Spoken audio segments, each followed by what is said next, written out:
State semifinals are set. District 28 6A is heating up. And today we're dropping the Baker's Dozen rankings you've been waiting for in both baseball and softball. This is the Coach's Corner. Let's get into it. Welcome into the Coach's Corner. I'm Coach Bob Herb, and I got some great news. Coach Patrick Lenz is back with us on this episode. Hey guys. Coach Lenz, welcome back. I know you've been missed by me and all of our viewers. Well, thanks, Coach. It's great to be back. I want to give a special shout out to Coach Garza for holding down the fort while I was gone. And most importantly, I just want to encourage everyone to grab your loved ones and give them a big hug today. So let's get rolling. We got a big show. Oh, yeah. Here's what we got on tap. We're breaking down the state semifinal soccer matchups, boys and girls. Then we're diving into District 28 6A baseball and softball. And we're revealing our Baker's Dozens, like we said. Plus, we got some free resources for our athletes, soccer athletes, parents, and coaches sprinkled throughout. You ready? Let's do it. All right, let's start with soccer. State semifinals. The field's getting real narrow, real fast. So, Coach Lenz, let's kick it off with the girls. Walk me through what happened or what's going to happen and what stands out to you. Okay. Well, in 5A D1, Smithson Valley faces off with A&M Consolidated tonight at 7 because we're filming on Friday. Right. They are playing in Georgetown. In 5A Division 2, Piper takes on Lake Creek at 7 p.m. tonight. 4A Division 1 has Davenport, who fell to Salado 2-1. Last night. I saw that. Yeah. And then 4A Division 2 pits Wimberley versus Hardin. Hardin Jefferson. Yeah. Sorry. At 4 p.m. Today. Yeah. Every game's going to be a battle, just like that Davenport one was, dude. Nothing's easy right now, but they're all battle tested by this point. And I kind of expect big things from each one of those ones still playing. Be sure to check the internet if you want to see one of the games. I know on the UIL playoffs, their webpage, you can get on there if you want to see them. So, a great season for the Davenport Wolves, too, by the way. We want to tell them how proud of them we are of Absolutely. Them. All right, let's flip over to the boys. Coach Lenz, same question. Take me through the boys' semifinals. So, in 6A D1, Steele will face Atascocita on Friday at 7:30 p.m. I guess that's tonight at the Berry Center in Houston. In 5A D1, Southwest Legacy continues their underdog run versus College Station tonight in Pflugerville. And 5A D2 sees Piper face off with Liberal Arts and Science Academy out of Austin on tonight at Canyon High School. All right, so there's some interesting matchups here. Take a look at Piper having both boys and girls in the state semis. I tell you, Comal ISD is creating a soccer legacy with Piper, Smithson Valley, and Davenport. I mean, last week we featured District 26 5A, and they didn't let us down. All right, all these Comal ISD schools in the state semis. What else stands out for me here is legacy. You talked about the underdog story. You got to love that. Absolutely. They were second in their own district, and I don't mean just their athletic district, but in Southwest ISD, they were second. The Southwest Dragons were first the entire way through, undefeated, #1 in our rankings. But the Titans are the ones still playing. So good luck to the Southwest Legacy Titans and all the others in this round. All right. Hey, real quick, since we've been talking about soccer, we've put together something completely free that I want you to get your hands on today. 40 free printable soccer affirmation cards. Great athletes don't just train their bodies, they train their minds too. Yeah. These soccer affirmation cards are designed to help athletes build confidence, focus, resilience, and a strong team mindset.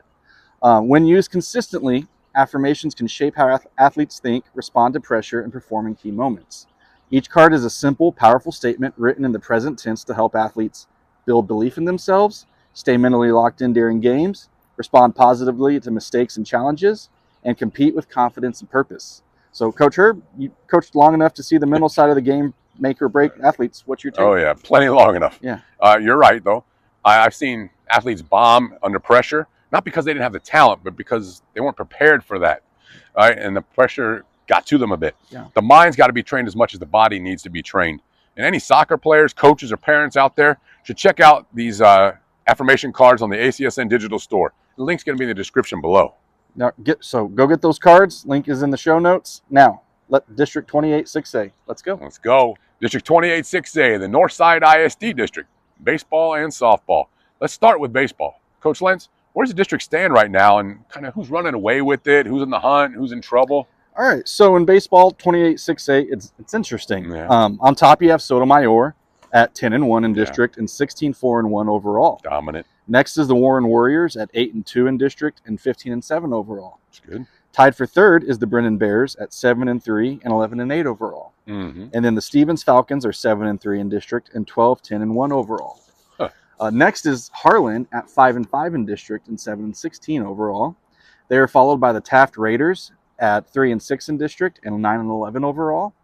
And then Marshall is 3-8 and 8-12 overall. And then O'Connor is struggling a little bit. They're 3-6 in district and 5-10 and 4 overall. And unfortunately, Holmes is 0-12 in district and 4-17 overall. So I see there's a 9-team district, but it's really a bit top heavy. Yeah. I mean, Sotomayor's been a force all year, and Warren's been playing well. The team on the move is the Brendan Bears, though, I tell you. Absolutely. Coach Jason Thompson and Military City Baseball, look out for them. Yeah. All right, now let's talk softball. Same district, same stakes. Coach Herb, 28 6A softball. Where are we? All right. The O'Connor Panthers are on top at 12-0 in district and 21-4 overall. Coach Uribe has the girls rolling. Yeah. Taft follows at 11-1 and 17-7 overall. Not bad. Harlan's 8-4, 13-10. And Brennan are virtually tied in district. They're 7-4 at 9-11 overall. Next is Sotomayor at 7-6 and 13-9-1 overall. The Warren Warriors follow with a 6-9 district record and 12-15. Marshall sits at 3-9 and 7-11 overall. Stevens is 1-12 and 9-15 overall, tied with Holmes at 1-12 and 3-20 overall. All right. Well, great look at competitive districts on both sides. Right. And speaking of competing under pressure, I want to pause for a second because the next resource ties directly into what we're seeing in district play right now. Yeah, for sure. Here's what kills a team in district play. Athletes spending all their energy on things completely outside their control. A bad call, the weather, like it's about drizzling here right now, what the other team's doing. I've watched unravel good programs, including ours sometimes. Yeah. That's why we built the Control the Controllables challenge. It's free, and it's a challenge, meaning you and your athlete actually do something, not just read something. Parents, put this in front of your kids tonight. Coaches, run it at your next practice. Grab it at the ACSN digital store. Show notes will have it too down below. Coach Lenz, you've seen it firsthand. What happens to an athlete when you can't let stuff go outside of their control? Well, Coach, I think you know the great Yogi Berra is credited with saying, sports are 10% physical and 90% mental. So you might be the strongest powerlifter in the world, but if you are not mentally right, and by that I mean stuck focusing on too much of everything or going on in your personal life or what is outside of your control, you will not move that bar. I've seen it more times than I can count. Yeah, that's exactly why we made it free. Go take the challenge. Links in the show notes now. Let's do this. Move on to the Baker's Dozen. We'll get the rankings out, and we're going to start with baseball. All right, 13 teams. Let me walk us through these rankings, and we'll explain the ones that we think we need to explain. All right, the Baker's Dozen. Let's do this. At number 13, the Uvalde Coyotes. Number 12, the Medina Valley Panthers make it back in. Number 11, Seguin. Number 10, Smithson Valley. Number 9, Brandeis. Number 8, the Lytle Pirates. Number 7, New Braunfels. Number 6, Davenport Wolves. Number 5, the Marion Bulldogs. Number 4, Samuel Clemens. Number 3, Bernie Champion. Number 2, the Southwest Dragons. And still, number 1, the Sotomayor Wildcats. Coach Lenz, any rankings you'd push back on or anyone you think we got too high or buried too low? Well, I know some people find it interesting that Marion and Lytle are in the rankings. Do you want to explain why they made the list? Sure. Yeah. First of all, we don't care about the classifications that they're in. We look at their records, the district records, who they played, things like that. Marion 6-0 in district and 18-5 overall. They're playing really good ball right now. And they look to be like a really well-rounded team offensively and defensively. As for Lytle, I've gotten to see them personally while broadcasting for Cat Sports Broadcasting. All right, their record's impressive at 5-0 in district and 18-6-1 overall, but they hit the ball up and down that lineup. Really good-sized kids with pop at the plate. They, honestly, truly impressed me. Yeah. By the way, if you want to watch some baseball online on YouTube, go check out Cat Sports Broadcasting. That's Cat, K-A-T, Sports Broadcasting. I broadcast with them, and we live stream several games just around the San Antonio area there. So what do you say? Now let's flip to softball. Let's do it. All right, softball Baker's Dozen. So here are our 13. Let me take you through them. So here we go. Number 13, a tie between Somerset and Davenport. All right. Number 12, Seguin. Number 11 is McCollum. Number 10 is the Medina Valley Panthers. Number 9, Clark. Number 8, South San. Number 7, the Madison Mavericks. Number 6, the Taft Raiders. Number 5, fresh off their defeat of the East Central Hornets, the Steel Knights. Mm-hmm. Number 4, Veterans Memorial. Number 3, East Central. Number 2, the O'Connor Panthers. And number 1, the Smithson Valley Rangers. I noticed McCullum dropped in our rankings too. I saw that they lost to South San and bumped down. All right. So now, Coach Lenz, who are you watching most closely over the next couple of weeks? And is there anybody you'd move? Well, it sounds like they've had a bad few games, but I'd still keep an eye on East Central over the next couple of weeks. You know, they have a big game coming up against Steele on April 8th may determine who comes out on top of their district. Also, they're one of Smithson Valley's 3 losses on the season. And of course, Smithson Valley's our number 1 right now, and so extremely competitive. Even with the tough loss and close game against Clemens, they're still batting .406 as a team on the season, and are definitely an exciting team to watch. So I could see them make another push to get back on top in the number 1 before the season's over. Oh yeah, the Hornets are looking to bounce back for sure. So there it is. The Baker's Dozens on the board for both baseball and softball. But before we close it out, we got one more free tool to put in your hands. Okay, last one. And this one's got to be one of the most practical things that we do or we talk about on this episode. It's called the Well, Better, How, and More chart. After every game, after every practice, athletes and coaches should be asking 4 questions. What went well? What could go better? How do I get better? And what more do I need to do? 4 questions, 1 chart, and turns reflection into a plan just instead of feelings. It's completely free at the ACSN digital store. Link in the description below.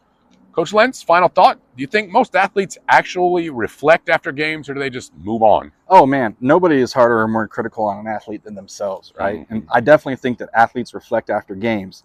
But for each athlete, that reflection might be different. And so approaching reflection with structure helps lock in the process and solidify intent.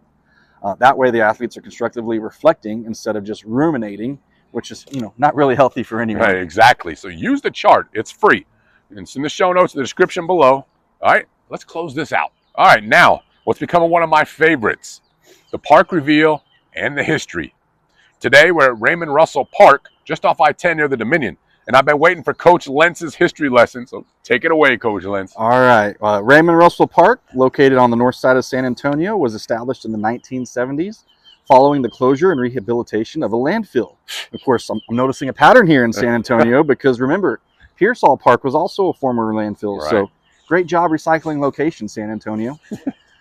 It is named for Raymond Russell Jr., a Bexar County native, World War II veteran, and former state representative. It features a BMX track, which I thought was really cool.